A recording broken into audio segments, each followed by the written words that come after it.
광야를 살다 오늘 5번째 시간, 마지막 시간입니다. 외로움의 광야라는 제목으로 하나님 말씀 증거하도록 하겠습니다. 세례 요한은 우리에게 외로움의 광야를 소개하고 있습니다. 요한은 광야에서 낙타 털옷을 입고서 광야에서 메뚜기와 들꿀을 먹으면서 살았다고 성경은 기록합니다. 마태복음 3장 4절에 보니까요, 요한은 낙타 털옷을 입고 허리에는 가죽띠를 띠었다. 그의 식물은 메뚜기와 들꿀이었다 말하고 있죠. 메뚜기와 들꿀, 옛날 성경에는 석청을 먹었다 이렇게 말합니다.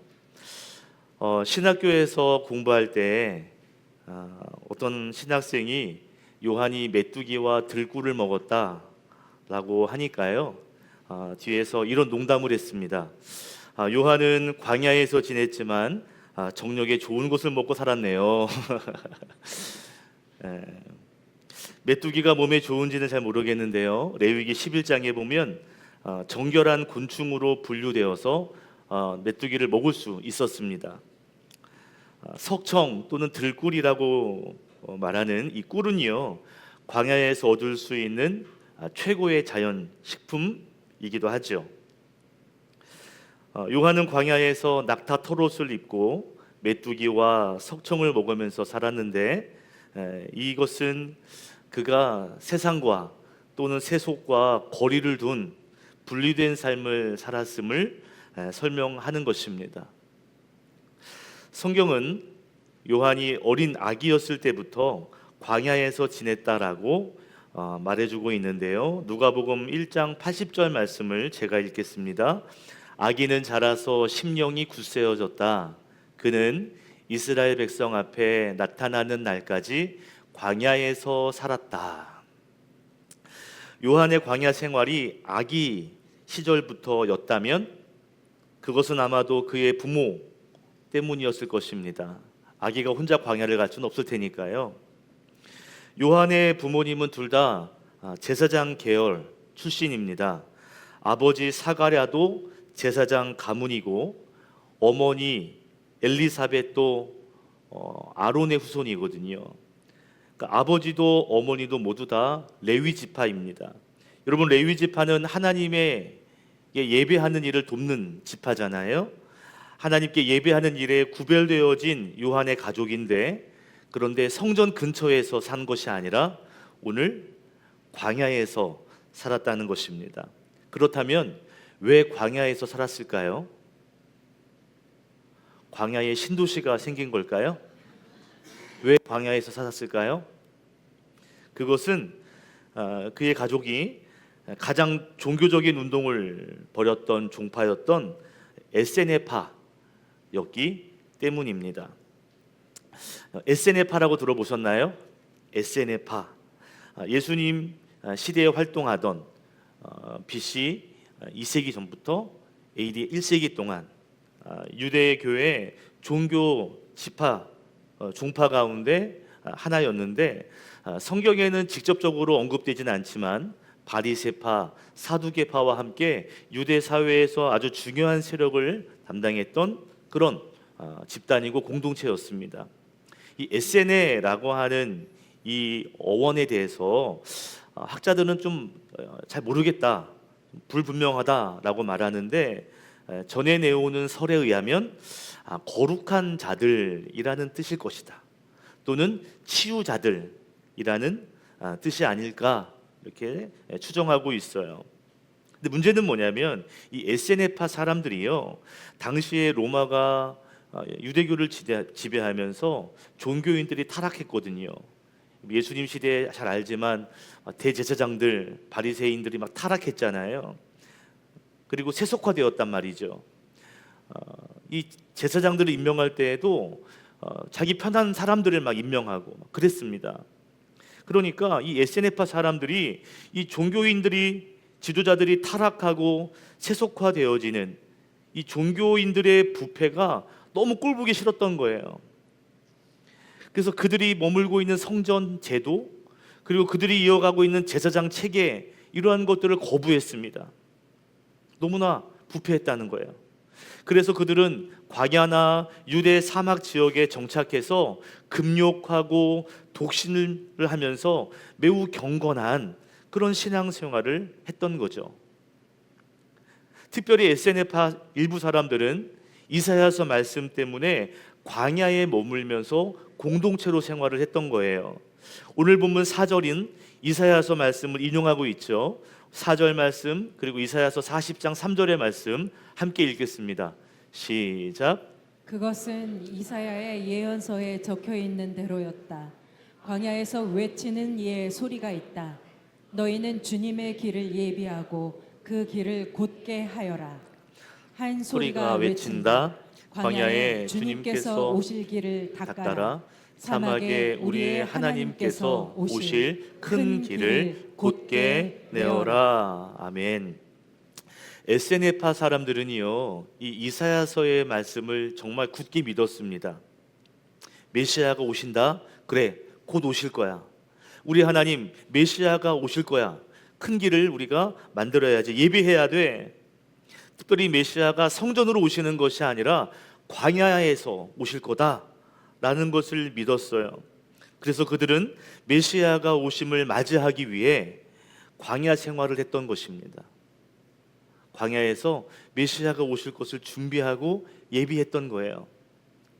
그래서 에스네파 출신이었던 요한은 아기 때부터 광야 생활을 했던 것이죠.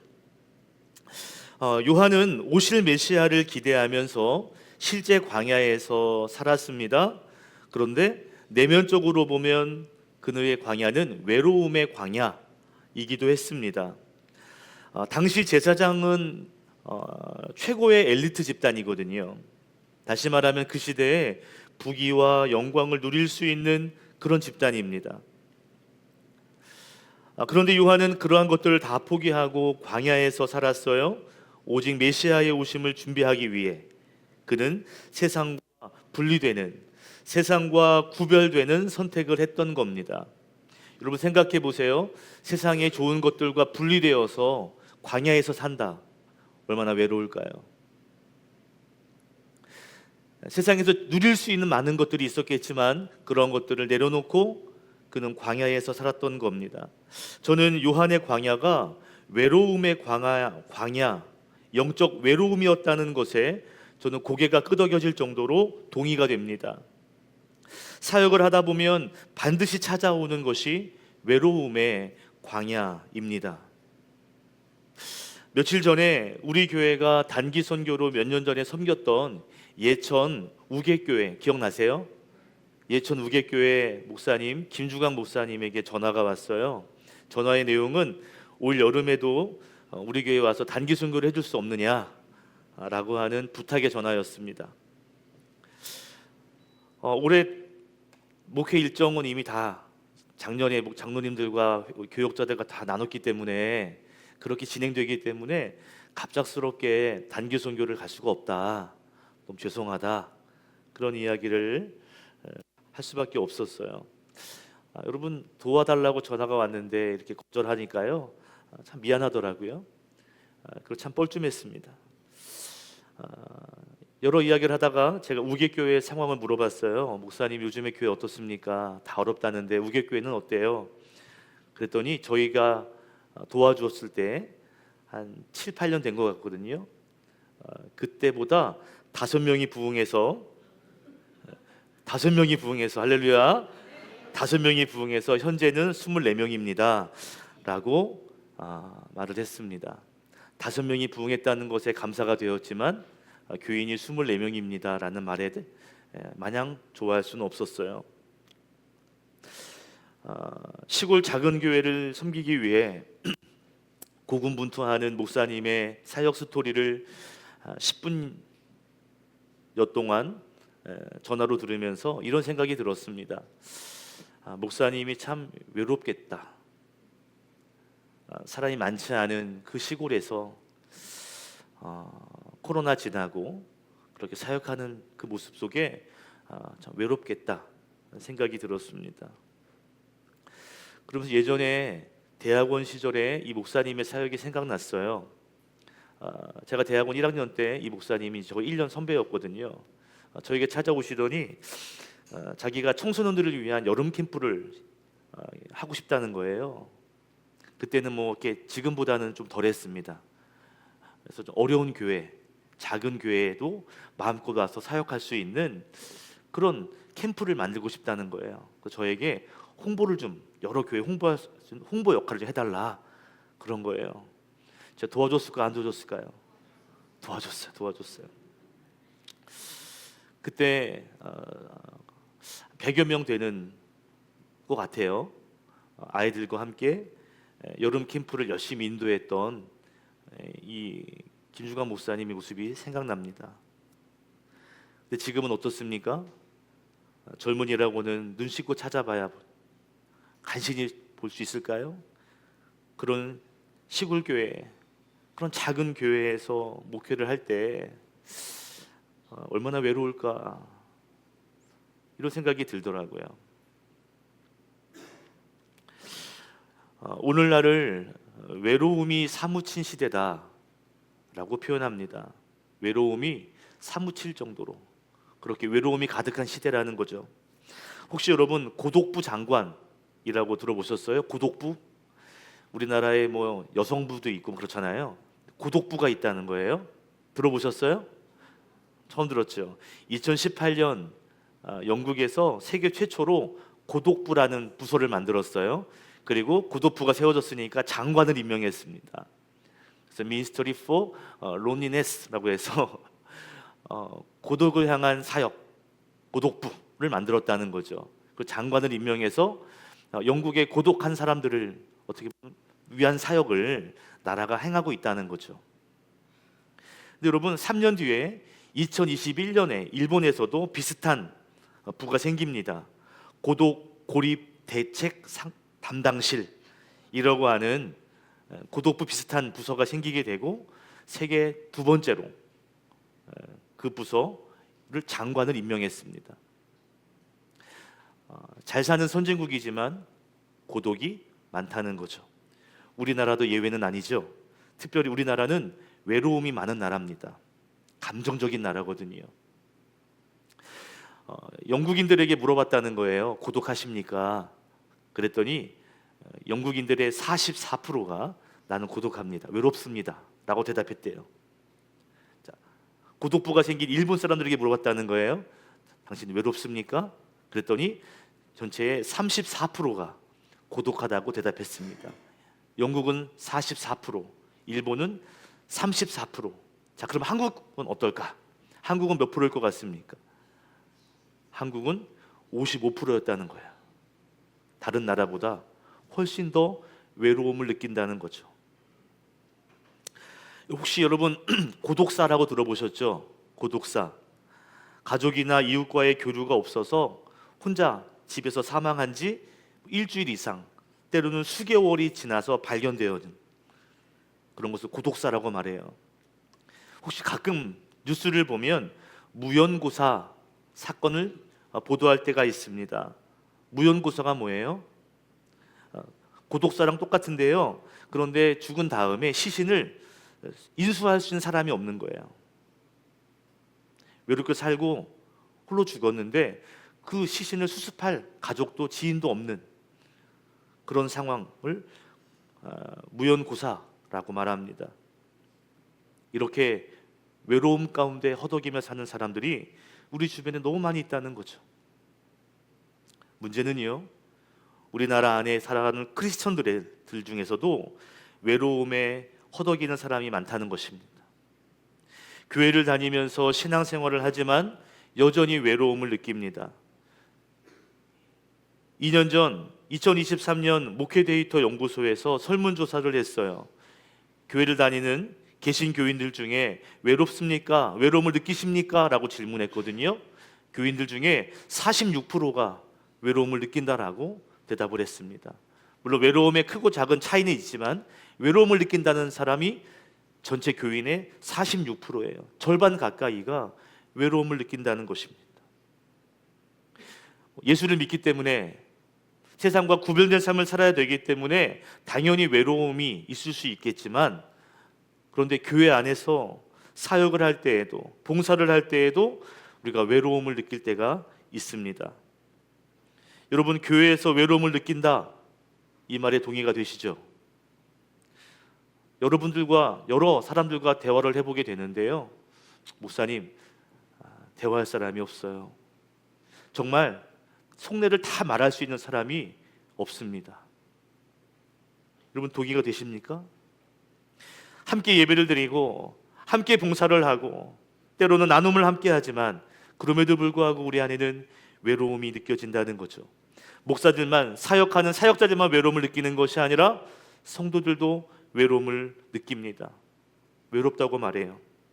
이처럼 우리의 삶과 사역에 외로움이라고 하는 광야의 시간이 찾아올 때 있습니다. 사람들과 단절이 되고 하나님의 음성도 제대로 들리지 않는 외로움의 시간이 가끔은 우리의 숨통을 조이곤 하죠. 너무 답답하고 너무 외롭다, 이런 생각이 든다는 거예요. 우리도 요한처럼 외로움의 광야 한가운데를 지나고 있습니다. 그런데 여러분, 요한은요, 외로움 속에 갇혀 살지는 않았습니다. 헨리 나우에는 그의 책 상처 입은 치유자에서 외로움에 대한 이런 이야기를 남겼는데요, 함께 읽겠습니다. 시작. 외로움은 우리가 극복해야 할 감정이지만 고독은 우리가 추구해야 할 영성이다. 아멘. 외로움은 우리가 극복해야 되는 감정인데, 그런데 고독은 다르다는 거죠. 고독은 우리가 추구해야 되는 영성이라는 것입니다. 여러분, 외로움과 고독은 비슷하지만 완전히 다릅니다. 여러분, 고독에는 두 가지를 동반하는데 하나는 입술의 침묵이고 다른 하나는 몸의 멈춤입니다. 입술이 멈추고 말하는 것이 멈춰지고 행동하는 것을 멈추는 것, 이것이 고독의 반응이에요. 영적 고독의 시간은요, 말하는 것과 행동하는 것을 잠시 멈추는 것입니다. 그냥 멈추는 것이 아니라 마치 사격 훈련할 때 또는 사격을 할 때 어떤 관역의 정조준을 하는 그 시간이 있죠. 그것이 바로 영적 고독의 시간인 거죠. 여러분, 사격을 하려고 할 때 막 말하면서 움직이는 사람 없잖아요. 조용하게 관역에 집중하죠. 정조준하죠. 이것이 고독이라는 거죠. 훈련소에서 이제 군대에 들어가면 훈련소에서 총을 지급해요. 그리고 총으로 사격을 이제 하게 됩니다. 사격을 훈련하게 될 때 그때 이제 총을 이렇게 관역을 이렇게 연습을 하고요. 거기 위에 바둑알을 올려놔요. 남자분들 기억나세요? 바둑알을 올려놓습니다. 근데 바둑알이 이렇게 위아래가 둥글둥글 하잖아요. 그러니까 균형을 이렇게 동그란 총구 위에 바둑알을 올려놓는 게 쉽지 않거든요. 근데 올라가요. 그런데 조금만 흔들려도 바둑알은 떨어집니다. 뭘 연습하는 걸까요? 정조준하는 걸 연습하는 거예요. 이때는 정조준할 때는 말을 해서도 안 됩니다. 몸을 움직여서도 안 돼요. 정조준할 때에는 숨 쉬는 것까지도 잠시 멈춰야 합니다. 그래서 격발 전에 숨을 딱 참고요. 탁! 그러면 탁탁 소리 나는데 바둑알이 안 떨어져요.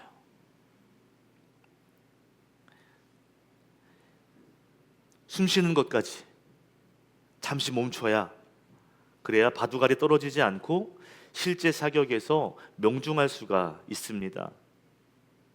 외로움의 광야에서 하나님이 원하시는 것은 고독의 자세로 하나님과 사명에 집중하는 것입니다. 하고 싶은 말, 하고 싶은 행동을 잠시 멈추고 관역을 하나님께 집중하는 거예요. 그리고 입과 행동을 멈추는 것이죠. 외로움의 광야에서 하나님이 원하시는 것은 고독의 자세로 하나님과 사명에 집중하는 것입니다.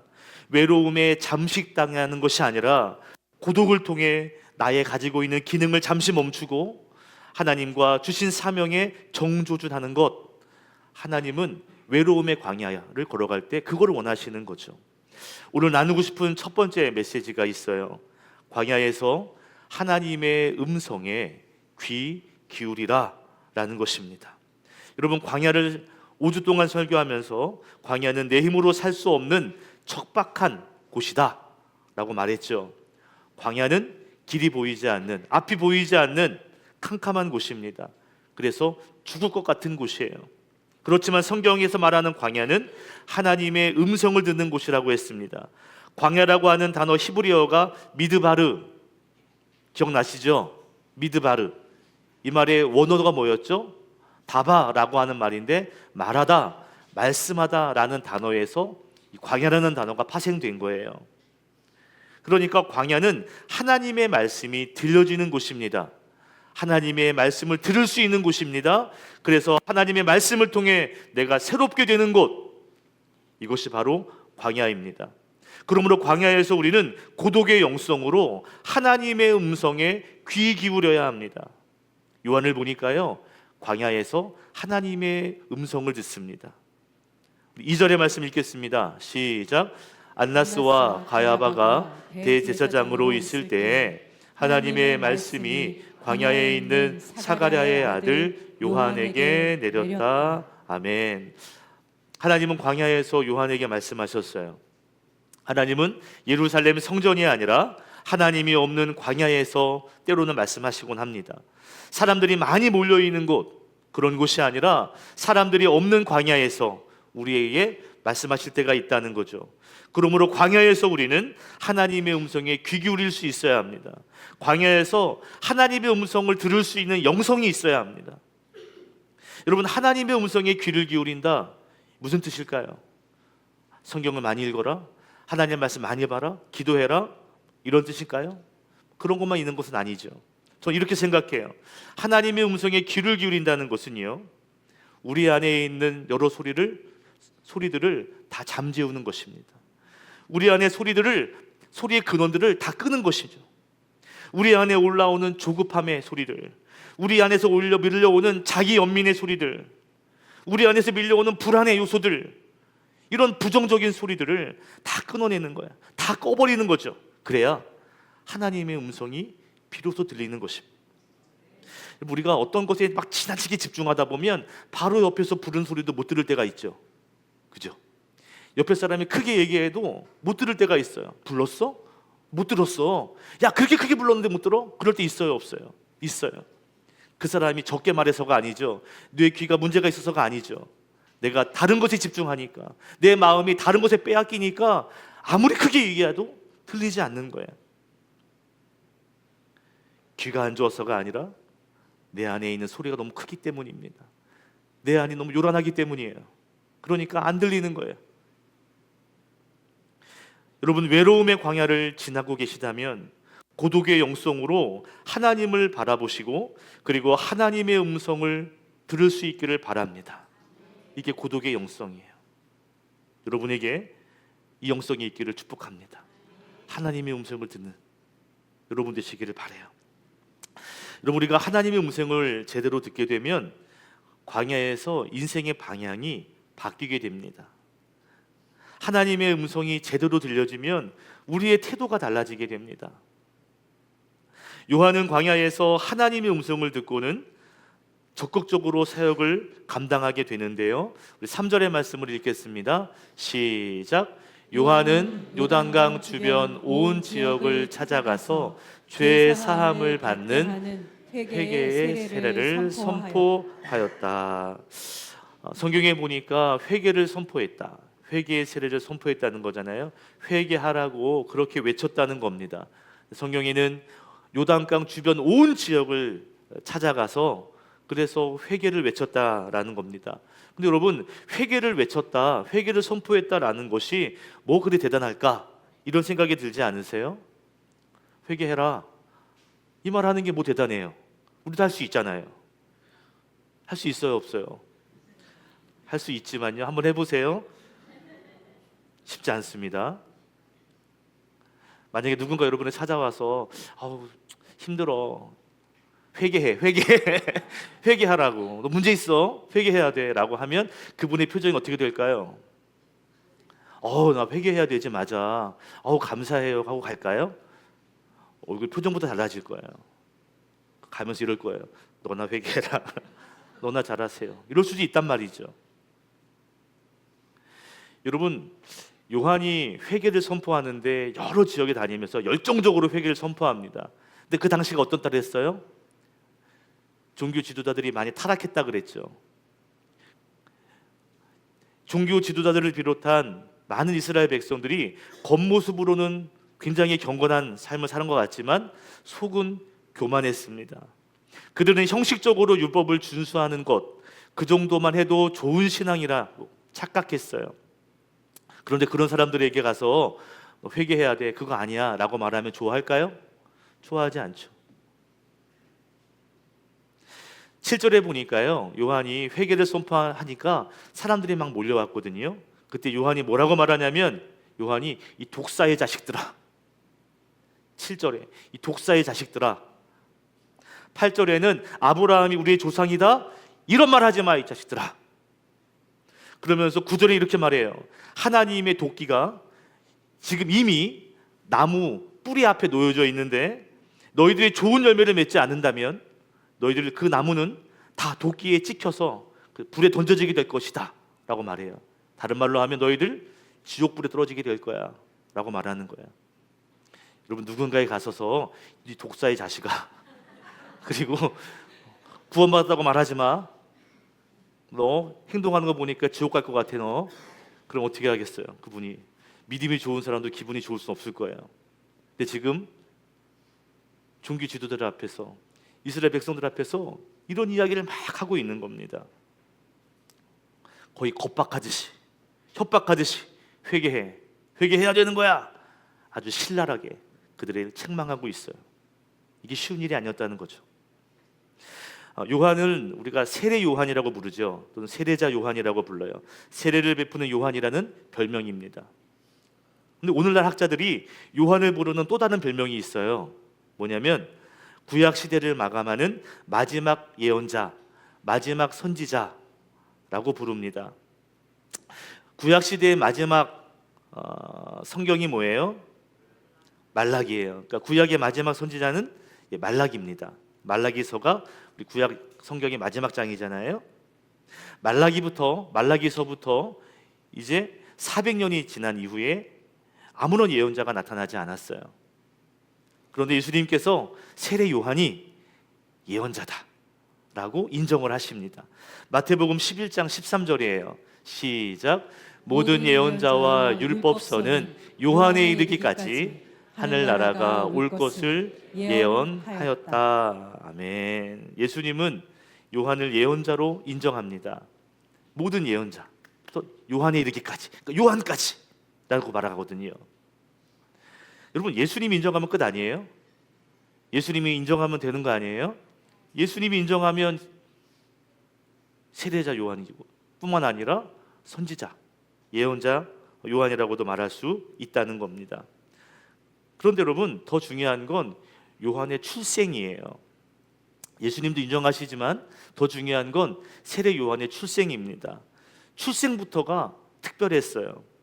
마치 예수님처럼 태어나기 전부터 천사 가브리엘이 나타나서 요한의 부모에게 나타나죠. 그리고는 요한의 출생을 예언해 줍니다. 아들을 낳을 거라고. 예수님 이야기랑 비슷하잖아요.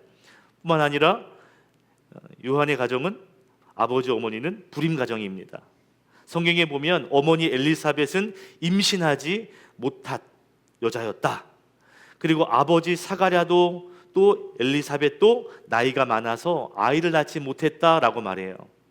그러니까 어머니가 아이를 임신하지 못하는 불임이 있는 데다가 또 나이도 많은 거죠. 그러니까 불임의 가정이거든요. 근데 천사가 나타나더니 아들을 낳을 거야. 그러더니 아들을 낳았어요. 여러분, 요한의 출생은 기적이었습니다. 출생 전부터 기적을 경험하고 출생 자체도 기적이었죠. 날 수 없는 가정에서 태어났잖아요.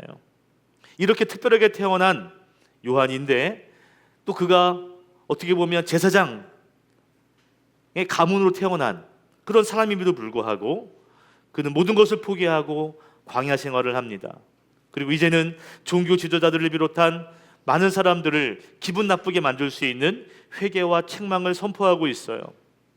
어쩌면 인기를 누리거나 사람들에게 인정받는 일과는 멀어지는 그런 사역을 하게 된 것입니다. 화려한 출생과 전혀 결이 다른 어려운 사역, 회개를 촉구하는, 책망하는 그런 사역을 감당하고 있는 거죠. 그런데 요한은 그 어려운 사역을 오롯이 감당합니다. 오늘 나누고 싶은 두 번째 메시지가 있어요. 광야에서 주신 배역을 잘 감당하라는 것입니다. 주신 배역을 잘 감당하라. 배역이라고 하는 말은 영화나 드라마에서 등장하는 등장인물의 역할을 나누어 맡는 것을 배역이라 그래요.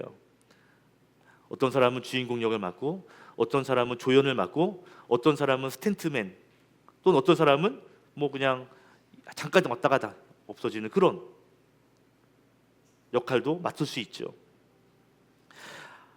여러분, 이런 배역처럼 하나님이 주시는 배역은 우리의 삶의 자리에서도 존재할 수 있습니다. 어떤 사람에게는 이런 배역을, 어떤 사람에게는 이런 배역을 맡기셔요.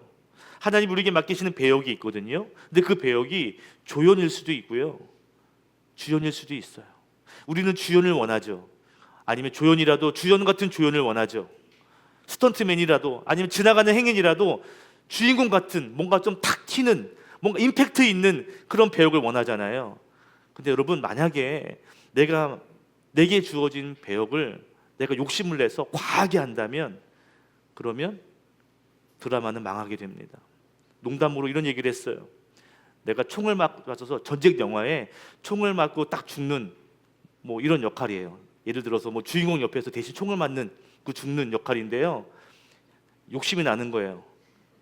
총을 빵 딱 맞았는데 또 오래 화면에 남기고 싶어가지고 으아 으아 으아 하면서 안 죽어. 그 영화 망하는 거예요. 멋있게 의미 있게 죽어줄 때 주인공이 살고 영화가 사는 것이죠. 하나님은요, 우리에게 배역을 맡기십니다. 그 배역이 조연일 수도 있고요, 엑스트라일 수도 있어요. 빛나는 주연이 아닌 남을 빛내는 조연을 맡기실 수가 있습니다. 요한은 특별한 출생, 기적의 출생, 좋은 가정 환경을 가지고 있었지만 부담스러워하는, 회개를 말해야 되는 예언자적 배역을 맡았습니다. 오늘 말씀처럼 광야에서 예수님이 오심을 준비하는 조연의 역할을 맡았던 거예요.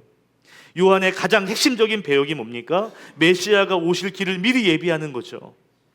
백성들을 회개시키고, 또 그러한 사람들에게 이 세례를 베품으로써 그들의 마음을 정결하게 하도록 촉구하는 거죠.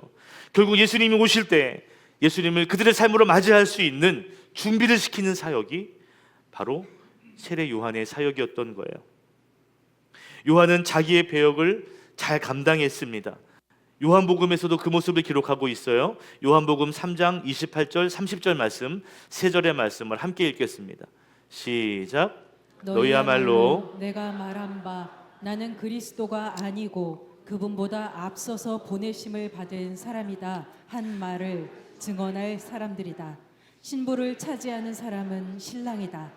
신랑의 친구는 신랑이 오는 소리를 들으려고 서 있다가 신랑의 음성을 들으면 크게 기뻐한다. 나는 이런 기쁨으로 가득 차 있다. 그는 흥하여야 하고 나는 쇠하여야 한다. 요한은 말합니다. 사람들이 많이 몰렸거든요. 그때 말하기를, 난 그리스도가 아니야. 나는 그분 앞에서 그분을 예배하는, 앞서서 보내심을 받은 그런 사람에 불과해. 너희들이야말로 내가 보냄을 먼저 받은 이 사람이라는 사실, 내가 그분을 예비하는, 준비하는 사람이라는 것을 너희들이 다 증언해 줘야 돼. 너희들은 그런 증인이야 라고 말해요. 나는 예식장의 신랑 주인공이 아니야. 나는 신랑의 친구, 그 잔치를 기쁘게 해주는 들러리일 뿐이야. 난 주인공이 아니라고. 그래서 예수님은 흥하여야 되고 나는 쇠하여야만 한다라고 말합니다. 예수님은 번성해야 되고 나는 쇠퇴해야 된다는 거죠. 요한은 자신의 배역이 주연이 아닌 조연이라는 사실을 인정했습니다. 그리고 그 배역에 정말 최선을 다했습니다. 요한은 하나님의 나라를 예비하는 배역을 잘 감당한 사람이었어요. 여러분, 우리가 광야를 지날 때, 특히 외로움의 광야를 지날 때 우리 마음에 드는 생각이 뭐냐면, 왜 이렇게 보잘것없는 배역을 주셨나? 또는 왜 이렇게 버거운 배역을 주셨나? 왜 이렇게 마음에 안 드는 배역을 주셨나? 저 배역은 마음에 드는데 저거 주시지, 이 배역을 주셔가지고 나를 이렇게 외롭게 할까? 힘들게 할까? 이런 생각이 들어요. 근데 여러분, 하나님의 역사 이야기에는 보잘것없는 배역이란 없습니다. 할렐루야. 하나님 우리에게 맡기신 배역, 보잘것없는 건 없어요. 모든 사람은 다 의미 있는 자리로, 배역으로 부름을 받았습니다. 광야는 우리의 배역이 작게 보일 수 있는 장소이긴 건 맞아요. 그러나 한편으로 생각해 보면 우리에게 주신 배역을 잘 감당할 수 있는 실력을 갖추는 장소가 광야이기도 합니다. 존 파이퍼 목사님이 참 은혜로운 말씀을 하셨는데, 여러분 오늘 함께 고백할까요? 시작. 믿음은 무대에서 박수를 받는 것이 아니라 무대 위에서 자기 자리를 지키는 것이다. 아멘. 믿음은 박수를 받는, 그럴 때 내가 믿음이 있는 거구나가 아니라 박수가 없지만 그 무대에 그 자기 자리를 지켜내는 것, 자기의 자리를 묵묵히 그 일을 감당하는 것이, 그것이 믿음의 모습이라는 거예요. 우리는 하나님이 주신 배역을 묵묵히 감당해야 합니다. 때로는 사람들이 인정하지 않는 자리라 할지라도 우리는 믿음으로 그 배역을 감당하고 그 자리를 지켜내야 할 줄로 믿습니다. 믿음은 결과가 아니라 과정이에요. 믿음은 태도입니다. 좋은 결과가 있으면 믿음이 좋은 것 같죠? 아니에요. 그 과정이 믿음의 과정이고, 그리고 태도가 믿음인 것입니다. 때로는 결과가 다를지라도 하나님은 우리의 태도와 과정을 보시는 거죠. 창세기에 나오는 요셉은 보디발의 집에서, 그리고 감옥이라는 무대에서 묵묵히 믿음을 지켰습니다. 그 배역을 잘 감당하죠. 어디에 있든지 하나님이 그와 함께 하신다, 저 사람이 있으면 그 사람한테 맡기면 되는 거야. 자기의 배역을 잘 감당했어요. 그 자리가 종의 자리일지라도, 그 자리가 감옥의 자리일지라도 주신 배역을 잘 감당했습니다. 그럴 때 그에게 총리의 배역도 주시는 거예요. 우리의 무대가 광야 같고 다른 사람에 비해 화려하지 않는 배역인 것 같지만, 다른 사람들이 인정해 주지 않아도 꾸준히 그 자리와 배역을 지키고 감당할 수 있기를 바랍니다. 아멘. 그래야 할 때 예수님이 세례 요한을 인정하듯이 하나님께서 저와 여러분을 인정해 주실 줄로 믿습니다. 그분만 인정하면 되는 거예요. 그분만 인정하면 되는 거예요. 요즘 인생이 광야 같다라는 말을 많이 합니다. 맞아요. 광야 같아요. 신방을 갔는데요, 광야가 아닌 분들이 없어요. 이분은 이런 광야, 저분은 저런 광야. 광야예요. 많은 사람들이 광야를 걸어가고 있습니다.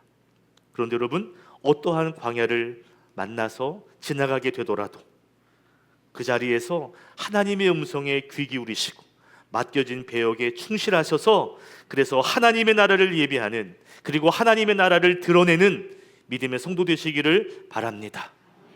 광야를 살아갈 때 믿음으로 삽시다. 할렐루야. 광야를 버티고 견디고 그리고 믿음으로 승리하시기를 주님의 이름으로 축원합니다. 축원합니다. 기도하겠습니다.